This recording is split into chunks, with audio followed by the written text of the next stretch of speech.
Bonjour tout le monde. Alors, on a aujourd'hui une question de notre réapo Nicolas Dupuis, qui me salue comme étant sa héroïne. Alors, c'est sûr que je vais lui répondre avant vous.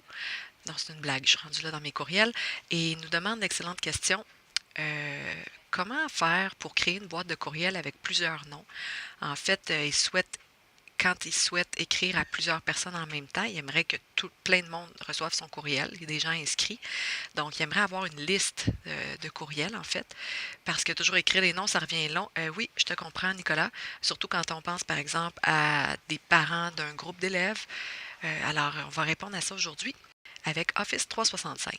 Tout d'abord, on doit, on doit changer d'application. Donc, on va aller dans notre lanceur d'application et il faut aller sur l'application Personne. Étrangement, ça s'appelait Contact avant, maintenant ça s'appelle Personne. Là, s'il n'apparaît pas dans vos applications les plus souvent utilisées, vous allez aller dans l'option Plus d'applications et en ordre alphabétique, vous devriez être bon pour trouver Personne. Ça, c'est ce que vous devriez voir au départ. On va vous suggérer probablement des contacts. Et on doit aller dans Nouveau, mais pas le plus. Juste à côté sur le chevron, on va aller dans Nouveau, mais liste de contacts. Donc, on crée vraiment une nouvelle liste de contacts. Le nom de la liste ici, moi, je vais l'appeler parent 18-19, là, mais à vous de voir ce qui sera le plus pertinent. Je vais même écrire à parent 18-19. Ajouter des membres, les membres, vous pouvez inscrire évidemment des adresses externes, comme par exemple une adresse Vidéotron. Vous pourriez ajouter bien sûr des gens de l'entreprise aussi.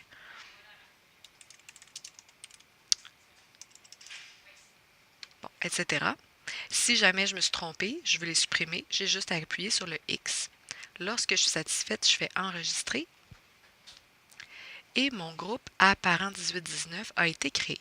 On va aller vérifier dans mes contacts s'il apparaît. Donc, si je clique sur mes contacts, tous mes contacts sont là et ma liste apparent, j'ai fait exprès de l'appeler apparent pour qu'elle apparaisse en haut de la liste. Si je l'avais appelée parent, il aurait fallu que j'aille plus bas pour la retrouver.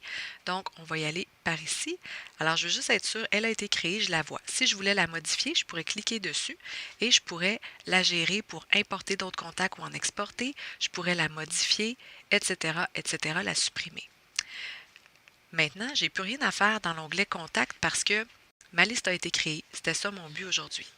Je reviens à mon Outlook, mon outil courriel, et je vais faire un nouveau courriel et je vais écrire à, et là tout ce qui commence par A débute, parent. Hop, il voit tout de suite apparent 18-19 parce que ça fait partie de ma liste de contacts. Donc, j'ai même pas eu besoin de chercher dans l'annuaire. Et à ce moment-là, si j'écris à ces gens-là, quand je clique sur ma liste, je vois qu'il y a 3 membres. Et je vois ici, il y a Maryse Rochon, Patrick, eux, vu qu'ils font partie de l'entreprise, ils ont leur avatar. Mais il y a également ici mon adresse là, privée de Vidéotron, par exemple, que vous ne pouvez pas me rejoindre en passant. Donc voilà, c'est une façon d'écrire à plusieurs personnes en même temps à une liste d'envoi, en espérant le tout utile. Et merci pour la demande, Nicolas.